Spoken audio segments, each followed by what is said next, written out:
We're on a mission from God. Wendy? Sarah! So I got that going for me. Darling? Looks like I picked the wrong week to quit sniffing glue. Light of my life. We enjoy your films. I am a human being. I thought they smelled bad on the outside. Welcome to Vintage Video, where we're rewatching the 80s so you don't have to. We'll be reviewing every major film release of the 1980s in real time. I'm Patrick O'Reilly. I'm Jesse Bayless. And I'm Richard Wells. And today marks the 40th anniversary of the release of Don't Go in the House on March 28th, 1980. It was written by Joseph Ellison, Ellen Hammill, and Joe Masefield, based on a story by Masefield, directed by Joseph Ellison, and released by Film Ventures International. This is our second video nasty after Don't Answer the Phone. They've both started with Don't so far. That's the first thing that they check for video nasties. And actually, I think our third video nasty is also a don't. I think it's a Don't Go in the Woods next year.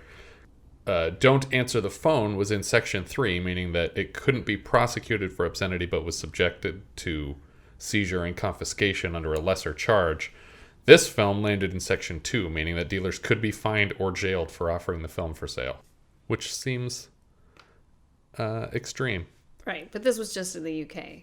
Just in the UK, right. We but don't the UK stand is a for large... that in America. Yeah, no, in America, you can just film whatever horrible garbage you want and just sell it to anybody. The working title for this film was The Burning. That was changed. Yeah, I mean, that's a more apt title. I agree, it's definitely accurate, but the title The Burning was used next year for a horror film written by Harvey Weinstein, so we'll get to that when we get to that. All the music in the film was original, which explains why each song is played about 4 times each, and they're all not great. The building, exterior and interior used for Donny's home in the film was falling apart, condemned, and slated for demolition shortly after shooting, until it was purchased by the Atlantic Highlands Historical Society and is now the Strauss Mansion Museum. Huh. And it looks the exact same today as it does in the film. Where is it? It's in New Jersey, I think. Okay. This movie is screened at the museum for free every October. Yeah.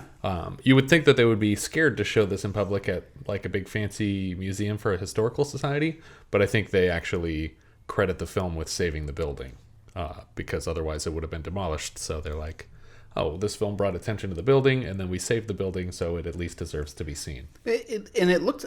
I was freezing the movie when it did that really wide shot because there doesn't appear to be anything else around it. No, and it still looks like that. It's not like it got crowded with bigger buildings. Yeah, and there's unbelievably large trees very close to it. And I was like, ooh, yeah, that's too many big trees next to the house. Those trees got to come down. But it's a cool building. Oh, no, it's very, very interesting looking. There's a sequel on the DVD called Don't Go in the House Again, which is a short. It's 11 minutes long, and it's mostly documentary footage on the production, but includes a tour of the house from a representative from the Atlantic Highlands Historical Society. Huh. Yeah, I think there is a shot where you could see a plaque that says that it's a museum when he's going into the house. It wasn't a museum at the time of the film. Oh, there's some sort of plaque outside the front door. It might have had some historical significance prior to that, but it wasn't actually bought by this society until after the movie, because that's when they found out it was going to get taken down. Oh, okay. But that's why everything's in disrepair. All the walls are stripped all the time, because the interiors are the actual interiors of the building. We start the film in a completely dark kitchen where a woman's hand lights a stovetop burner. And we cut from that to the inside of an incinerator. That's what this is, right? This is some kind of incineration facility or garbage. Yeah, they're basically trashmen and they burn garbage. This is confirmed later in the disco scene when they make a lot of jokes about them being garbage men. Yeah. So Donny is basically hypnotized by the fire of the incinerator. An employee has to come and close the window to remind him you're going to ruin your vision if you just stare at flames like that forever. Another coworker accidentally pushes a pressurized canister into some flames in his incinerator, and when it explodes, it blasts these chemicals out at him and completely covers him in flame. Funny aside. I know, I've heard this story before, but I'd love to hear it again. That happened to me. My family owned some property way back when, and we were burning some of the bathroom trash because it was also supposed to be just paper, just toilet paper. stuff that you didn't flush. So it was one that was gross that we're burning it anyway, but I was told to do it. And I was a kid. I did not know that there was an aerosol container also in the trash. So as I'm prodding it with a stick, trying to make sure it's all burning, I'm getting down my face right into the fire when just kaboom. And I stumble backwards over one of the chairs or something like that and just land on my back. The aerosol can landed like 20 feet away. It was just blasted That is completely. horrifying. So is that where you got all the scars? Yeah. Oh, yeah. It changes the story every time. That's terrifying. I mean, that thing could have shot up and hit you in the face, Yeah. but nothing... I had no fine? burns, no singes. I was very, very lucky that I think it's probably because I was out in the open.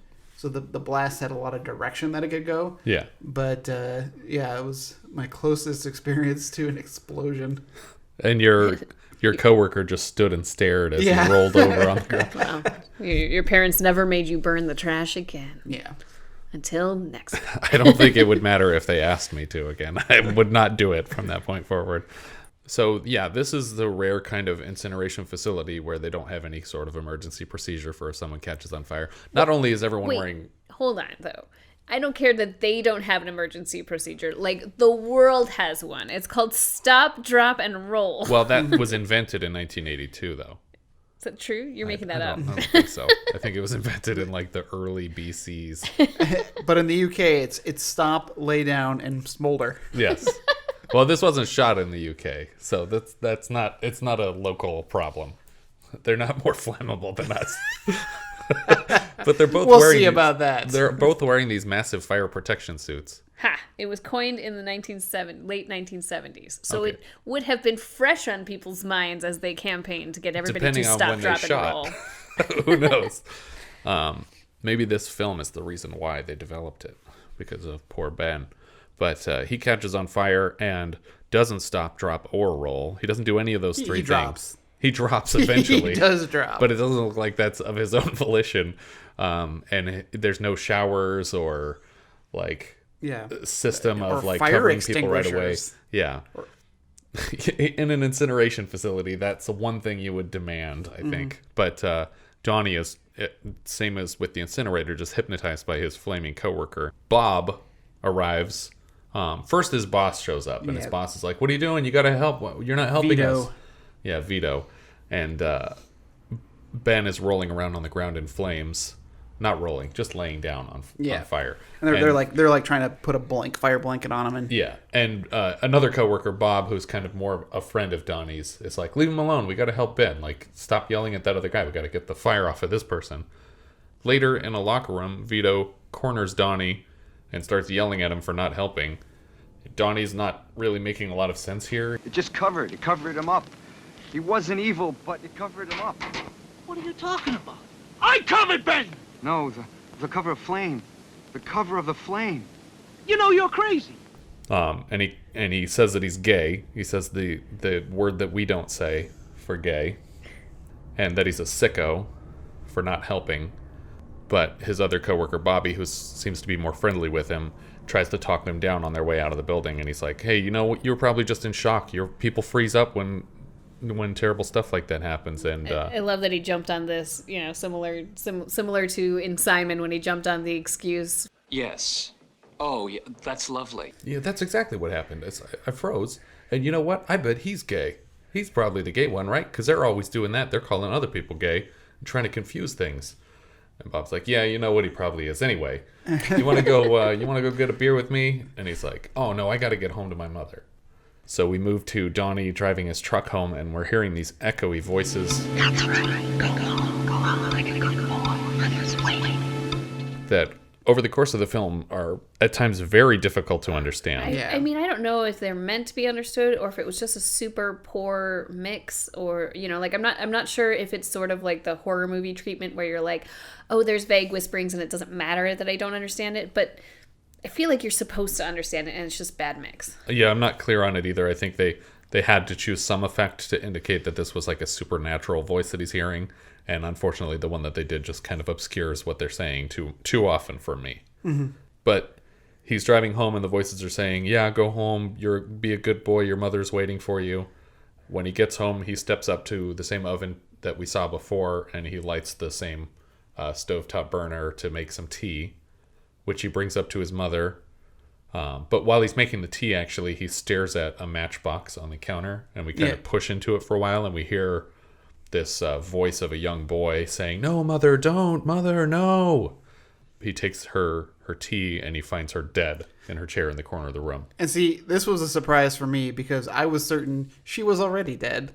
But then when he is surprised by her death, I was like, oh, she really did just die. Well, I thought she's been dead, like, psycho kind of dead. Well, I went back and forth on it because I thought when he goes up, it's like, yeah, she's going to be dead, and he's just going to pretend like she's alive. And then he's shocked that she's dead. And I was like, maybe he just comes home and is shocked that she's dead every day time. and convinces himself that she's just asleep and then looks goes pretty back to fresh. work. But that's the only deciding factor there, is that she doesn't look like she's been dead for a week even. Like, she's kind of purple, but she's not like blackening anymore. Not a 51st Dates scenario. Yes. It's a much darker movie if she's been dead the whole time. I was genuinely surprised by his reaction, though, because like if I felt like we're obviously setting him up to be some sort of psychopath already, and his genuinely emotional response to his mother dying, was very dramatic. Which is a lot like in Psycho, where like it seemed like the only thing that he cared about was his mom. Mm-hmm. So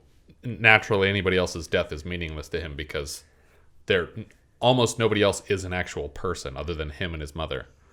But he quickly gets over it when the voices tell him, you can do whatever you want now. He's right. Like, can I listen to my music? Yeah. And then we get like a Home Alone montage of him like, I'm going to jump on the furniture because no one's going to tell me no. And it's like, as an adult, you still have that drive to jump on furniture? I don't want to do that anymore. My knees. I'm old. He also like rocked a chair back and forth that wasn't a rocking chair. Yeah. And he smoked a cigarette. And then he stubs it out on this like porcelain angel's face on the fireplace mantle. But then we hear his mom's voice yelling at him to stop it. Donald, don't you dare! And he freaks out and runs around putting things away, resetting the furniture, turns off the music, and runs up to her room. And the voices are like, no, she's dead. She's still dead. And a bunch of other stuff that I don't really understand. They said that she needs to be purified. She needs to be purified, okay. We get this quick flashback of his mother's preferred method of punishment / torture, where she lights that burner and Donny as a child is standing next to the stove and she grabs both of his arms and pulls them over the flame. Here it seems like she's holding it on either sides of the flame for the production, but the implication is supposed to be that she's holding them literally over the fire right. to burn his arms. But still, that looked like it was way too close to the fire. And I couldn't tell if it was like a prosthetic. Like in some shots it looked like rubber arms, but then in other, like, because the arms do have all these like scratches and rashes on one side, and they're there when there's fire under them and when there's not. So it seems like they're actually holding a kid's arms over it. And even the anguish, tortured face that this kid is making almost made it look like it was made out of rubber because he's screaming so wide. And I was like, is that even a real kid? Like, I don't think this movie had the budget for a fake kid. I think that kid's just screaming that wildly. Yeah. But it's pretty terrifying. Donny goes back upstairs, and he does something to his mother. We can only see in, like, a shadow silhouetted on the wall. But I'm not clear what he's doing here. We know that he burns her at some point, but we never see it. Well, does he burn her, though? That was my question. Yeah. At least... In the side research I did about the full plot synopsis that's written elsewhere. Okay. They said that her body was burned, and that's why she's all blackened later on. Because I couldn't tell if she was actually burned or just decomposing because the other burnt bodies don't look like that. Right. Where it's just the skin darkening instead of actually like changing texture. Right. Yeah, she definitely is unique among the way the burn body is. But if he's burning her, I don't know how he's doing it because it's not like full on incineration. She looked more like frostbite, like he left her on top of Mount Everest. Yeah, but that's the opposite of burning. I don't know if he literally just like held matches up to her until they burned her skin. I don't know what he's doing here, but he's doing it. By golly, he's doing it. The next day, he builds an entire room of his house encased in steel.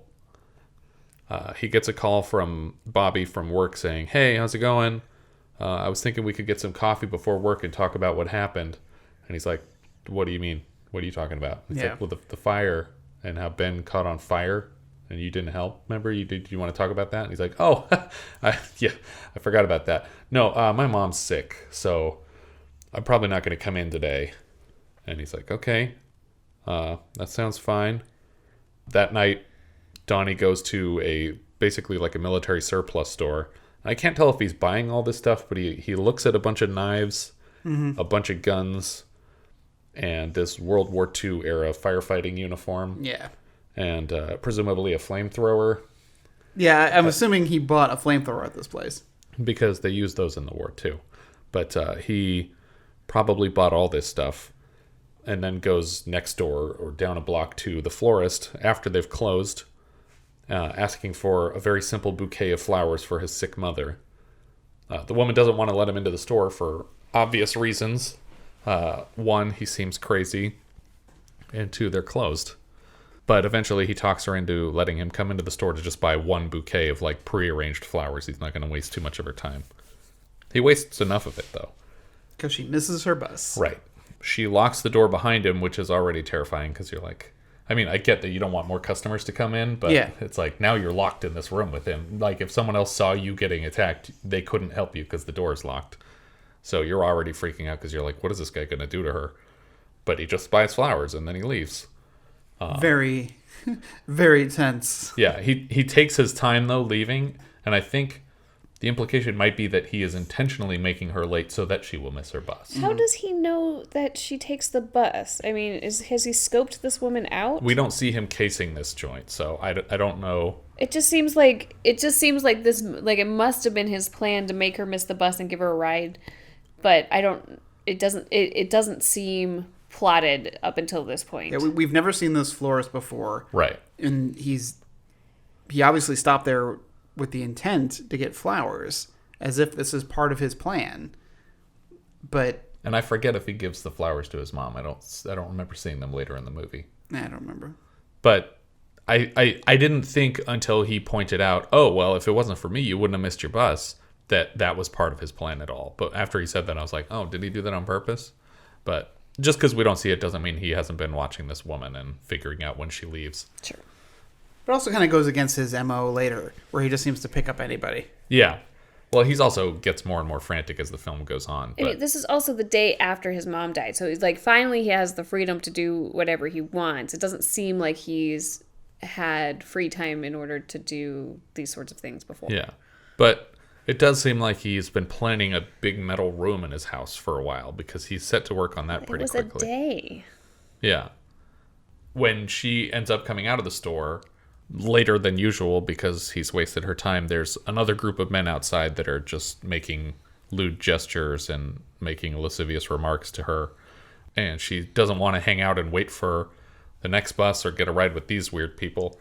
And the flower customer is right there, and he seems like a nice guy. He's buying flowers for his sick mom, so he offers her a ride, and she accepts it. Her second mistake, or third or fourth maybe, I'm losing track, is to remind him that flowers need to go in water, in case he didn't know that. Because this gives him an excuse to bring up, oh, well, then I'd better get them home right away. Do you mind if we stop by my house? And then I'll take you to your final destination. Right. In the franchise sense of the word. Yeah. So she eventually says, yeah, that's fine. We can stop by your house. They get to the house, and then she makes her fifth or sixth mistake by agreeing to come inside and say hi to his mother, which I feel like is the first step that nobody would do. But for some reason, she agrees to go into this house and say hi to some random person's sick mom with the flowers. Like, oh, she's going to get a real kick out of this, that I just brought a random florist into her home. She goes inside, and he kind of disappears upstairs to check on his mom.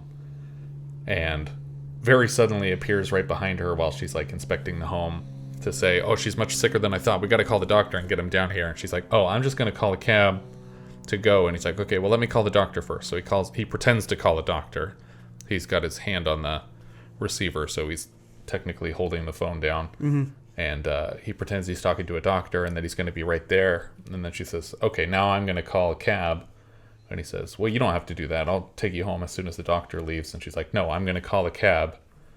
And how is it that she has a cab memorized? Well, she doesn't have a car. I feel like I might do that. Yeah, it's 1980.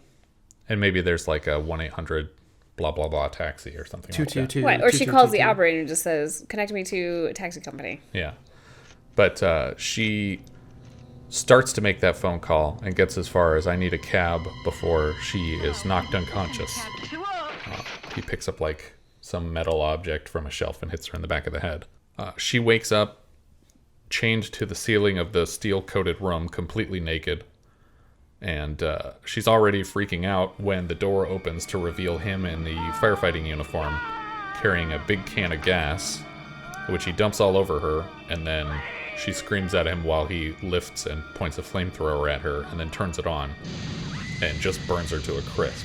Yeah, this was a really interesting flame effect, because it almost looked like it was animated. Yeah. But I think it kind of alternates. There's the first shot, it looks like the fire is animated. Mhm. And the second shot, it looks like there's a person standing there, and then they're mixing it with a shot of a model that's on fire. Yeah, there's definitely some layered comping going on here, because you can see She's multiple flames wrong. that have like edges where they trimmed stuff out that are not, that are like hard edges that are overlapping each other in these different flames that are happening. But it's a pretty convincing effect for the time period, I would say.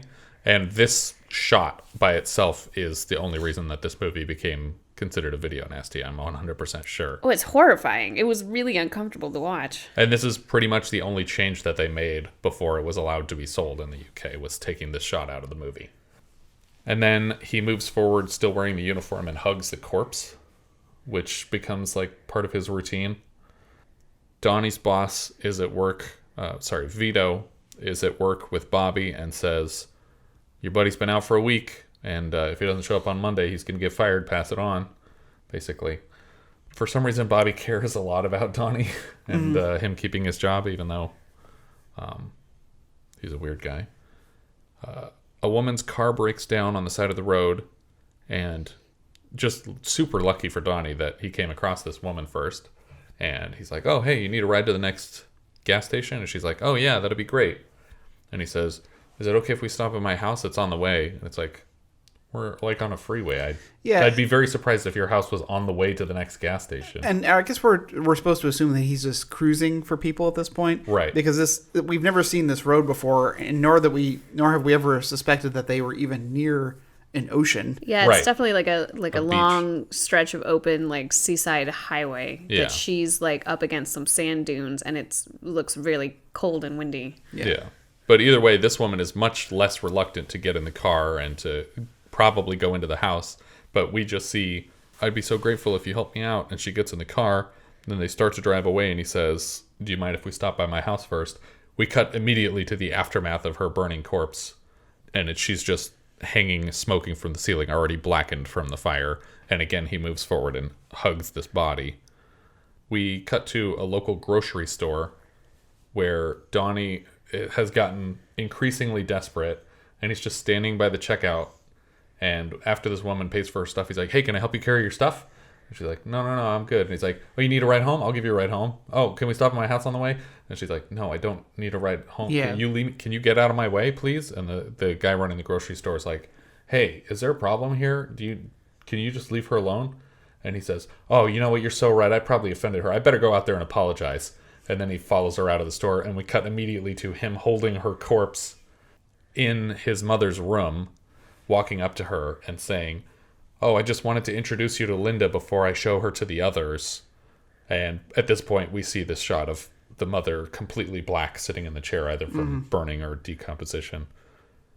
And then he carries her out of his mother's room. Bobby from work calls again and says, "You're going to get fired if you don't come in on Monday." And he's like, "Oh, yeah, no, that's great. I'll be in on Monday. It's not a problem." But while they're talking, Donnie has a very sudden vision of his mother's corpse standing at the banister, pointing at him and shouting. And it's a very terrifying shot. I wonder if this is why they did her blackened effect differently, because she needed to actually act in this makeup as opposed to the others, which are, I assume they're not actual women in those burnt bodies. They're just mannequins of some sort, or they are women. They move later. They do. Yeah, okay. That part is actually an interesting little bit of trivia when we get to it, but But yeah, so his mother's corpse is standing there pointing at him, and Donny is distracted and frightened by it and kind of stops responding to what Bobby's saying. And he's like, look, I tried to help you, man, but it doesn't seem like you want my help. You're basically on your own. And he's like, no, wait, Bobby, you got to help me. I'm in so much trouble. My mom is so sick, and I got Father Garrity coming to the house because Mom hasn't been able to make it to church. And Bobby says, well, you need to be at work on Monday if you want to keep the job. And so he hangs up, and then Donny hears his mom's voice shouting through the house, you have to stop what you're doing, and you're a bad boy. And he starts shouting back at her, and the voices in his head are kind of egging him on, like, you need to punish her. You need to punish her again. She can't hurt you now. We'll help you punish her. We'll help you. And we're going to punish her together. And so he repeats that threat to his mom. And then he goes and slaps around the other corpses. Right. He hears giggling coming from another room. And he runs in and he says, you think I'm crazy for talking to my mother like that? And he turns on the light. And we see that the 3 women that he's burnt so far, he has their blackened, crispy bodies back in the clothes that he took off of them before he burnt them. But they literally cast 3 women who were the same height as the women that he killed, but who were like gymnasts or dancers or something. So they were extremely thin. Yeah. And because they would have lost the water weight from being burnt. But I just like the fact that they put that much effort into casting these 3 characters that barely move at all in the movie is just like, okay, there was some attention to detail going on beyond like just the typical production of the film. Well, I think when you're doing a thing like that too, you know, the layers of makeup would add what looks like weight to these women, and so they probably would have looked much thicker once he added all those layers of makeup. So, you know, finding somebody thinner and very convincing makeup. I mean, absolutely, yeah, they definitely look like well done charred bodies. Yeah. I think the combination of from Richard's experience. We're going to keep referring to human corpses as being like different levels of meat being cooked properly. But yeah, I think the combination of the attention to detail and a really decent makeup job makes it totally makes that element of the film that these people look like corpses, and it's just that much creepier when it looks real. We're at the halfway point of this movie, and almost everything crazy that's going to happen has happened at this point. I feel like that's a pacing issue for me.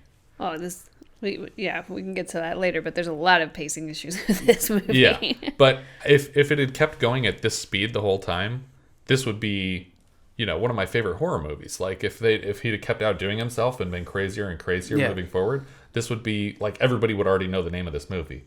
But it just it starts to go downhill from here for me. It went as soon as it had a dream sequence. I was like, all right. Yeah, that part didn't bother me as much, as long as things are still crazy when he wakes up. But when he wakes up, it's like suddenly he's back in reality and everything is normal for the rest of the movie, and it's like, why is this happening? So yeah, but that night he turns up all of his music and goes to bed because he sleeps better with his rock and roll blasting just to piss his mom off. And he has this nightmare of all these fires and explosions going off on a beach, and they kind of open up this crevice in the sand, and when he goes to look into it, his 3 burn victims jump out and grab him and start pulling him in, and he's screaming and screaming, and then he wakes up, and he goes to check the stairs up to his mother's room, and he sees her standing at the top saying, "I'll get you, Donald." I'll get you, Donald. I'll get you. And there's like, her whole room is on fire behind her, and he freaks out about it and decides, I need to go to the church. I need to talk to Father Garrity.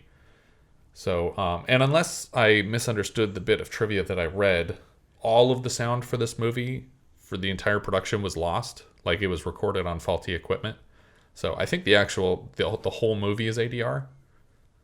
That kind of makes sense, because I felt like all of the lines felt a little off to me, and I thought maybe they had done this intentionally to make it kind of weird and eerie, but that makes more sense. I have seen that happen for horror movies, but I think it happened by accident or as a result of like production negligence on this film.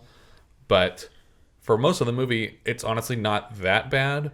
But this scene at the church is really bad. Yeah. And for most of the rest of the movie, I was faulting the actor playing Father Garrity for the performance, but I'm starting to realize that probably wasn't even him doing the ADR for that character. The voice sounds totally wrong to me. Now that you say that, I was like, yeah, this voice doesn't match this person. And that makes more sense that they just had to find whoever they could to fill in. And the delivery is so stilted, I'm sure it was just someone in editorial that was like, oh, well, we can't get this guy in, so I'll just read these lines. Put these thoughts of evil out of your mind now. Resist them and you'll find peace. Don't you want that? Yes. And maybe even as placeholders, and they were like, it's fine. It's fine. Like in Don't Answer the Phone, when you had like the woman talking to her mother on the phone at the beginning, and it's clearly just a man's voice going like, oh, how was your day, honey? Oh, it was great, Mom. But yeah. You don't know her mom. That's true. I'm being judgmental. He shows his burn marks to the priest, and he says that he was born from an evil deed, and that his mother was trying to burn it out of him, burn the sin out of him, which I think implies that she was raped, and that he's the result of rape. Is that the implication of that line? Unless it could be. I mean, unless she's just considering sex at all an evil deed. Oh, maybe. But the priest seems, he doesn't seem too, like, confused about this. He's just like, well, you need to forgive your mother for this. And so is this what Donny means when he says he confessed to the priest? Because I was really confused later. He says he confessed to the priest, and I was like, you didn't tell the priest you killed a bunch of ladies. Yeah, if you did, it didn't happen on camera here. Yeah. The most he does is he's digging through. The reason he goes to the church isn't even to talk to the priest, it's to steal holy water. And the priest catches him doing it, and he's like, why are you stealing that? You could have just asked for it. And he said, well, this is good for the fire, right? This puts out the fire. And he's like, are you having problems? And then he shows him the scars and everything. But I thought the implication is that he literally like thought he had to drink it to like quell these demons inside of him or something.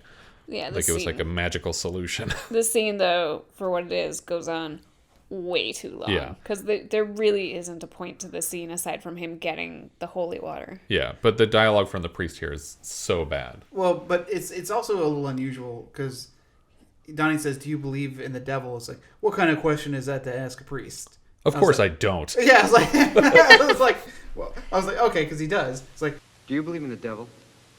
What kind of a question is that to ask a priest? Do you? Well, I believe in evil, yes, but not in the devil. But I've seen the devil. Oh, he doesn't? Well, then I feel that is a good question to ask a priest. Yeah. It all depends on the denomination, which I don't think is clear in this movie. So. Yeah. And he also is like, he says that there's no such thing as evil, even that you're like, there's only evil if you let there be evil. And it's like, what are you trying to, I'm sorry, you're going to have to parse this out more. Are you actually the priest here? Do you just sell guns out of a church? I understood that reference. But yeah, he's, this whole scene doesn't make a lot of sense. Back at home, though, he takes this advice to heart and immediately asks for his mother's forgiveness, at the same time as he's forgiving her for what she did to him. Because he says, we must forgive those who trespass against us, which is a line I will use the next time I'm caught trespassing.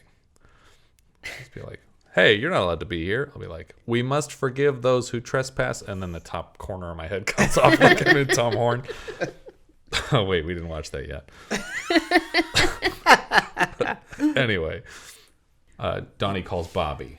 Yeah, so first he wanders around the ocean for a while. Yeah. Just looking out into the sea, and he goes, I'm going to go up to this payphone and call Bobby for some reason. It's probably the same shoot day from when he was attacked in his dream. Like Yeah. They were on the beach and they were like, let's just do that phone call here. Same shoot day he picked up the lady on the beachside road. Exactly, yeah.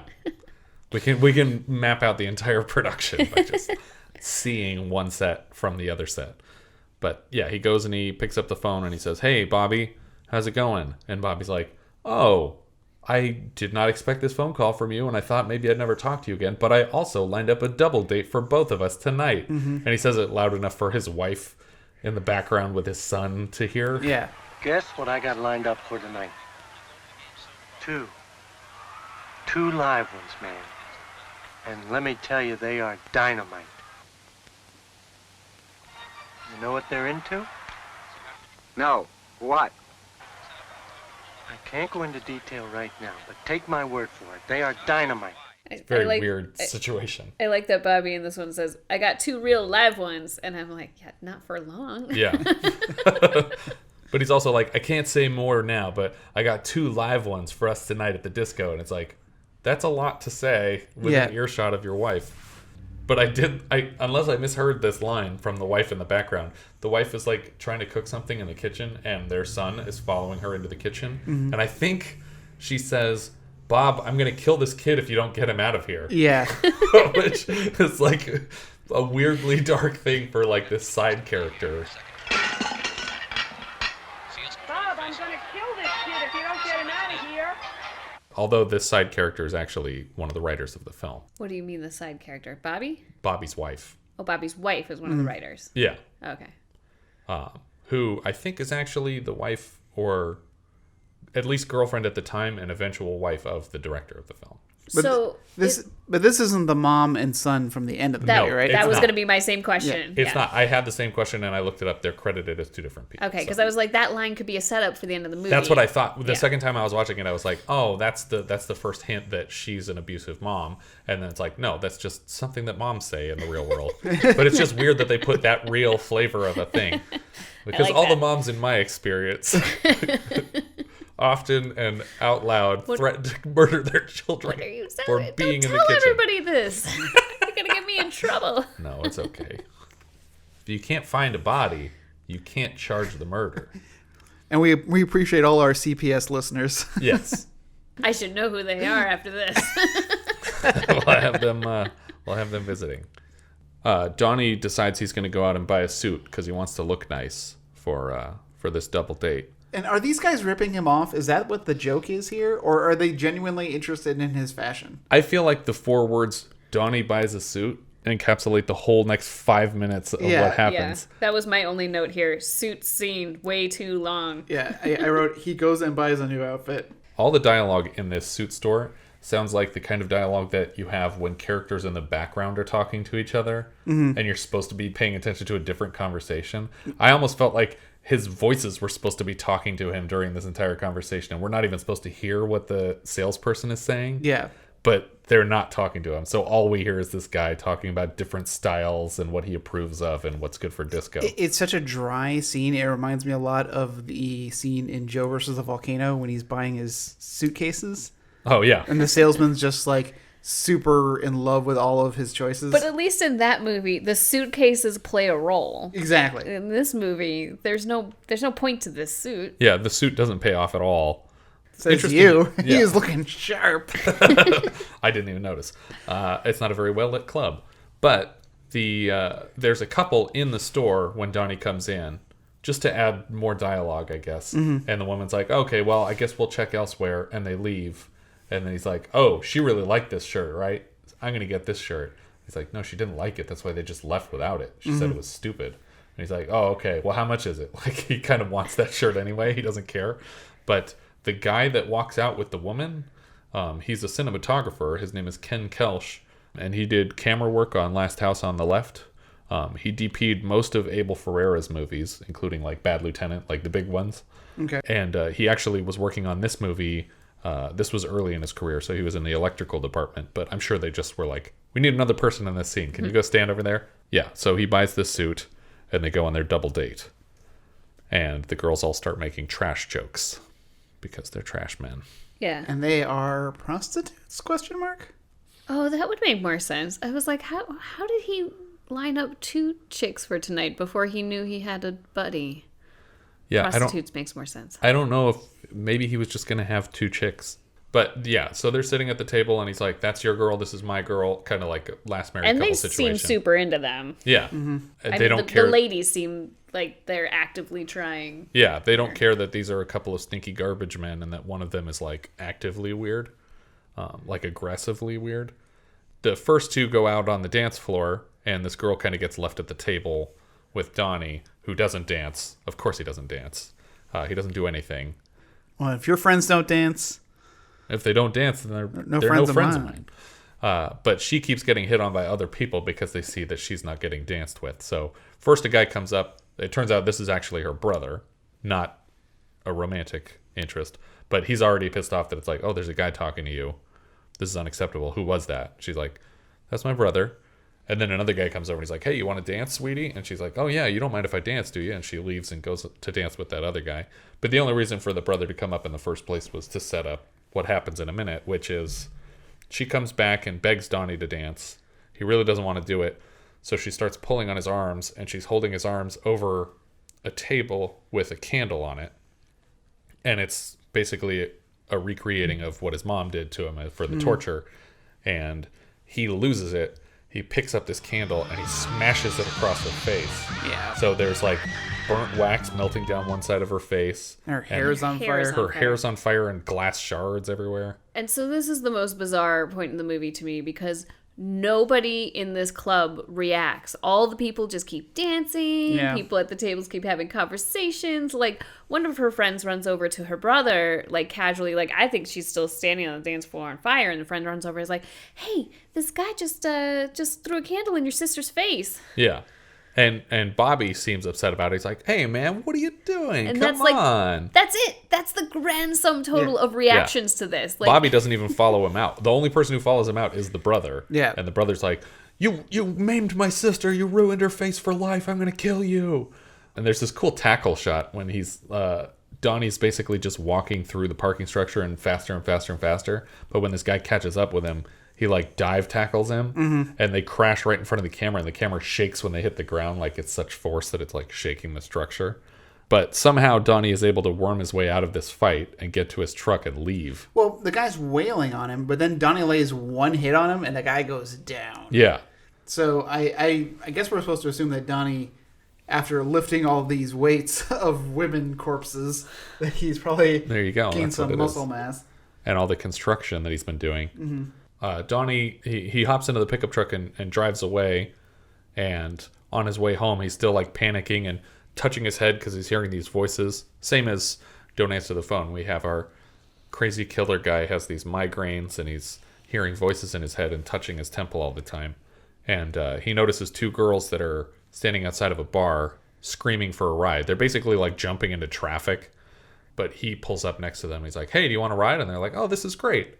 So they hop into the car with him, no problem.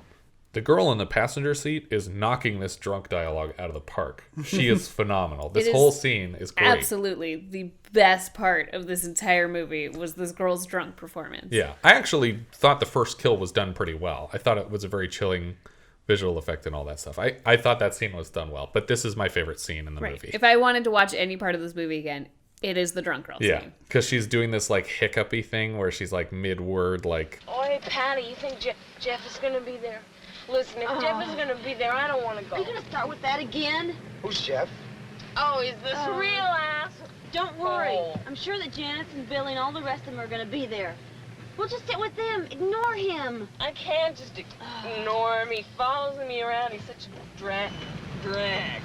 I would think she might actually be drunk in this scene because it is the most convincing drunk I've ever seen. But she's on top of all her lines and everything too. I think she's just a great actress actually. So he decides he's going to take them home because they're like, oh, we want to go to the next bar. And he's like, well, why don't we just go to my house and you can call whoever you want and just drink there. And they're like, well, what about beer? We need beer. And he's like, yeah, I'll get you beer. I don't care. And so they're excited because they think they just got like a free house party. Yeah. Because they're drunk, so they don't realize how dangerous this is. Bobby runs over to Father Garrity, the only other person he knows that knows Donny, and says, hey, Donny's in trouble. This guy's going to kill him that we were at this club with. Not Donny tried to maybe kill or named a woman. And was like, he's just in trouble. Some guy's trying to kill him, and you need to help him. Yeah. I don't know if I should go to the police. It's on us to protect him from the guy whose sister he almost killed. By smashing her face with glass. I will say Bobby is 100% invested in Donnie's future. Yeah, and it's never really made clear why he cares so much about him, but he really seems to. The drunk girls basically wander around Donnie's house, just sort of drunkenly mocking all of his stuff, until suddenly Suzanne is snagged through a door, and basically Donnie just rips her away and puts her in the metal room. Yeah. And the other girl is left kind of wandering around until she finds that room. Or no, she finds the room with all the bodies. The bodies, yeah. And Donny grabs her from behind, and we get this really loud scream that's not coming from the girl, and it's not coming from Donny, so it's just like a sting, I guess, that's happening.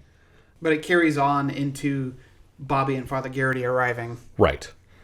Donny complains to the collection of corpses that he was trying to be nice, but that they all took advantage of him, which at most is like, I could see how he could misconstrue what happened with the first girl, where she was like, I want to call a cab, and he didn't want her to. But the second girl literally just got right in his car, and the third girl, like, none of these people were mean to him in any way. He just killed them. He didn't wait for them to do anything that could be even misconstrued as an offense. Bobby and Garrity find the girls in the house. They like break into the house and find the girls right away and help them escape. And everybody leaves the house except for Father Garrity, who foolishly decides to go deeper into the house. Right. And he gets to those tall stairs up to Mom's room, and right at the top of them is Donny in the fireman uniform firing the flamethrower down and completely sets Father Garrity on fire, and then he finally runs out of the house. But he's upstairs already, so while on fire, he makes his way 2 floors down, and never once decides to stop, drop, and roll, or try to put himself out. We've covered this. That wasn't a thing at the time. It was definitely a thing at the time. No, people didn't know how fire worked yet. He gets outside, and Bobby notices and throws like a jacket over him and gets the fire out. I don't think Father Garrity dies. We don't know. I mean, because we never see any of them ever again. I think Bobby's literally saying he's okay, or I got him, he's going to be okay, or something like that. Donny decides that he's just going to completely torch his mom's room in a mad rage, and the whole house is catching on fire, and he moves to the room where all the bodies are, and he starts to set that on fire. And now the voices are telling him that he's not the master anymore. Right. That he lied, and he is not worthy, and he's done. They're done with him. This is the first that we're getting of these burnt to a crisp women actually standing up out of their chairs and approaching him, because this whole time they've actually been played by women who just weren't moving. And they corner him in the house, and he's just screaming as the fire is moving in from all directions. And the implication is that he's trapped in this house fire and dies. And we cut to a kid watching this on the news, the story about this house fire. And his mom comes in and says, I told you to turn off that TV, and just starts slapping him around mercilessly. And then the voices jump into his head and say, Don't worry, Michael. We're here now. We're here to help you. We'll help you, Michael. We'll help you. And yeah, I thought this was Bobby's kid and his abusive wife, but no, just completely unrelated kid. I would assume in the area, because they're learning about some local house fire. Yeah. But otherwise, it's not clear what the connection this child or woman has to the rest of it. It's just the cycle continues. Yeah. And it's the first hinting that this is some kind of supernatural element. That we're maybe could believe that this was all in Donnie's head, the voices and all that. Until we have a second person. Until we have a second person who's affected by them. Sure. And possibly also just a sequel setup where you're just like, oh, let's see what this looks like when the kid is crazy from the beginning. He doesn't have to wait for his mom to die. And were you guys as troubled by the credits as I was? Where this is like a really widescreen presentation, but the names are all the way on the left, and then the other corresponding name is all the way completely on the right. Yeah, it's literally aligned left and right, so you're having to follow the dotted line. There's no dotted line. Oh, it's really? Just dead empty space, and they're really small font. And I was just trying to like finger trace. I was like, I can't connect these lines. They're moving too quickly, and there's too many names in rows. Well, all of the names in the list were on the IMDb listing, so I was just like, I'm just going to use this. But we have director Joseph Ellison here. This is his first of 2 features. The other one is just like a straight drama called Joey, about like a musician or something. So, but this is the better known of his 2 outings. The writer is Ellen Hammill. One of the writers is Ellen Hammill. Mm-hmm. She played Bobby's wife. She also wrote Joseph Ellison's other feature, and I'm assuming that she is his wife because in the second film she's credited as Ellen Hammill Ellison. The story was written by Joe Masefield, who was the 3rd writer on the film. This is his only writing credit, but he was a supervising sound editor on Evil Dead and Alone in the Dark, so he kept working in horror stuff. Yeah. Dan Grimaldi, who played Donny Kohler in this was his first role, but he does work a lot. He played a hot dog vendor in North. I love that movie. You like that I do not like. Yeah. Wait, you don't like that movie either? No, I'm not a big fan of North. What's wrong with you guys? It's probably the worst Rob Reiner movie. But he also is probably best known as twin brothers Philly and Patsy Parisi on The Sopranos. Oh. Which I don't know that show, but you do. I do. He played both twins? He played both characters, yes. Robert Carnegie, or Carnegie, depending on however you choose to pronounce it, played Bobby Tuttle, the coworker who has a strange vested interest in Donny's life. This was his first film. The second was Cruising, which was released in America before this film. But those were his first two credits. Darcy Sheen played the girl in the car that had broken down. This was her first role on IMDb, but she works pretty consistently. And she has a recurring role as Nan on Baskets. That's the Zach Galifianakis rodeo clown show. I've never watched that one. I haven't watched it either, but I've heard good things. And she also played Rose, who is the nanny in the beginning of Ant-Man and the Wasp, who is taking care of the woman who becomes Wasp as an adult. Okay.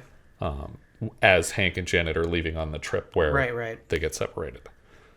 Nikki Collins plays Farrah, who was Bobby's date at the disco club. And she's a member of the commune in Simon. That was the only interesting credit I could find on hers. Cool.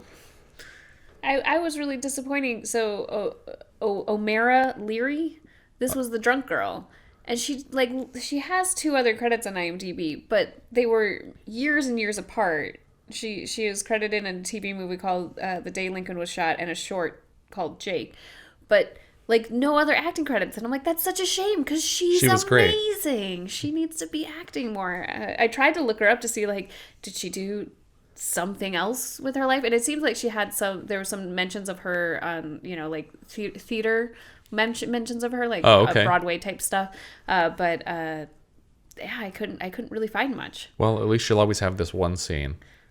It was loved. Yeah. Oh, I wanted to mention 2 of the other crew, the cinematographer. Oh, okay. I look for names and once in a while I go, that name sounds familiar, that name sounds familiar. So the cinematographer was done by Oliver Wood. This is one of his earlier films, but later on in his life he would do things like Die Hard 2, Bill and Ted's Bogus Journey, Rudy, Celtic Pride, Face Off. Celtic Pride. The Bourne Identity movies, which are very well shot. Yeah. Talladega Nights, Anchorman 2. So he's worked with Adam McKay a couple times. Yeah, he did The Equalizer 2. So I was like, he's still working that's as awesome. a DP. The other is the editor, Jane Curzon. This is her first non-documentary feature. Oh, okay. But she would go on to edit Karate Kid Part 2, Beetlejuice, Hot Shots, and Monster. The Charlize Theron, yeah. And so it's like, oh man, she's also Eileen not a small. So it's interesting that this was a early film for 2 people who are still working today, and are kind of good, talented people. Well, if there are problems with this movie, they are not the cinematography, I would say, or the editing. I feel like that stuff's good. The editing probably needed work in the second half. Well, but here's the thing: I don't think it was the. When I say a bunch of these scenes were too long, because I literally have this note 3 times, the pre-scene's too long, the suit scene's too long, the disco scene is too long, all of these things are too long. I don't think they had enough material. So they were trying to fill time. Yeah, I don't blame them I don't blame the editor for the cut of this movie. I blame the fact that there just isn't enough story here. It was like a short, maybe. It's also definitely not a feature. The scene where he's buying the suit does feel like a very interesting documentary to me. Mm-hmm. Not so much a narrative story. Jess, up or down? I don't think I could, in my right conscience. Conscious. Conscious? Conscious. You're talking about shells? I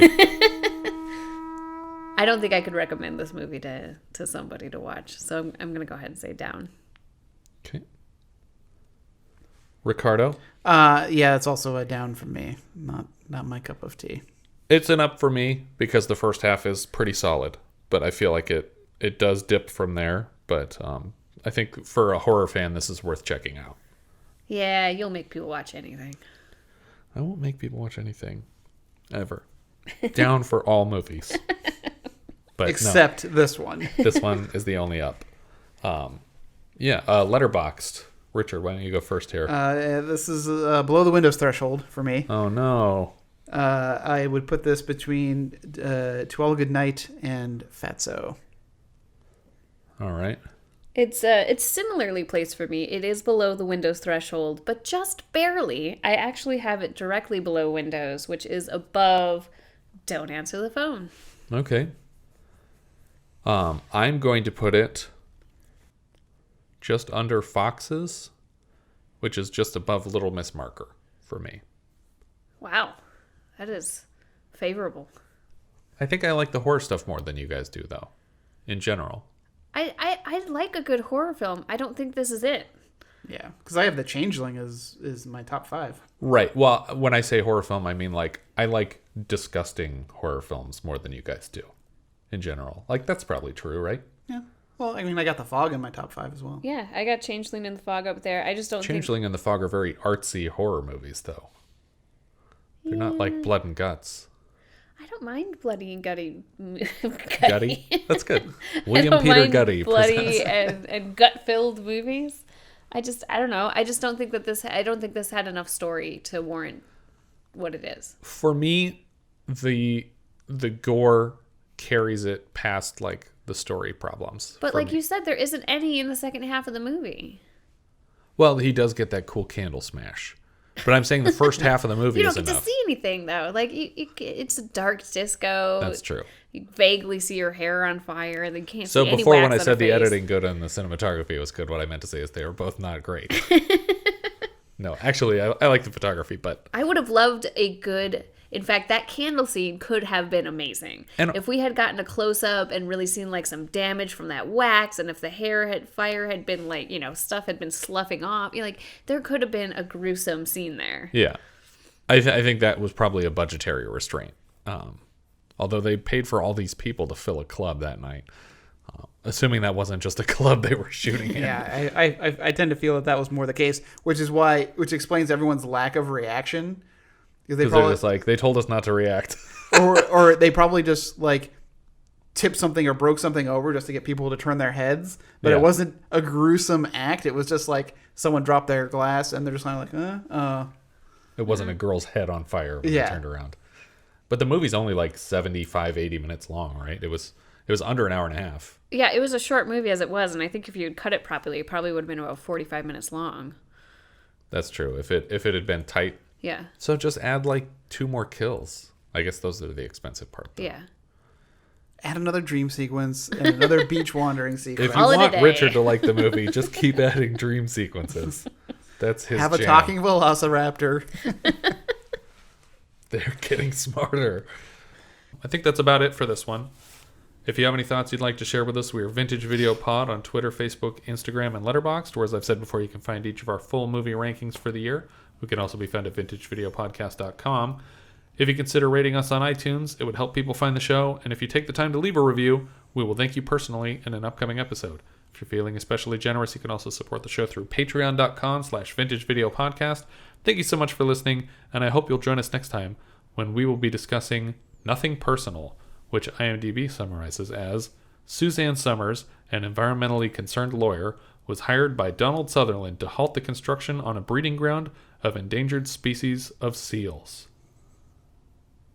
That seems like the first half of a premise. Yeah. But maybe that's the whole movie. We'll find out next time on Vintage Video Podcast Network Sounds. Tune in next time for that, and we leave you now with the trailer for Nothing Personal. When a slightly absent-minded professor... What are you smoking that for? It's how I prepare for my classes. Teams up with a lovely lady lawyer. I'm Abigail Adams. Their intentions are strictly business. They are killing seals out in Dawson Bay. They're an endangered species. Those animals are protected under the law. The point is, Senator, they're breaking the law. You can't condone a conscious conspiracy to break the law. But sometimes the most business-like relationship can turn into pleasure. You don't want to go home and pack? What for? Change of underthings? I don't wear any. And nothing personal can turn into something special. Mr. Keller, Mr. Paxton, this is Abigail Adams, my attorney, and we're going upstairs to talk. I want to believe you. Do you know it's against the law to do what we just did in 37 states, Puerto Rico, and the Panama Canal Zone? Hire the entire Pinkerton agency if you have to, but find them. You are fantastic. Your room was searched this morning. I used to think the bad guys were guys like Al Capone or Billy the Kid. But I was wrong. Because big corporations don't have any morality at all. Nothing. Look, it's your job to take whatever steps are necessary to protect us here. And all things considered, there have been more convenient times to fall in love. What is it about me? I always attract all the weirdos. Donald Sutherland, Suzanne Summers. It was the complete works of Henry Miller condensed into 5 minutes. Nothing personal, I think.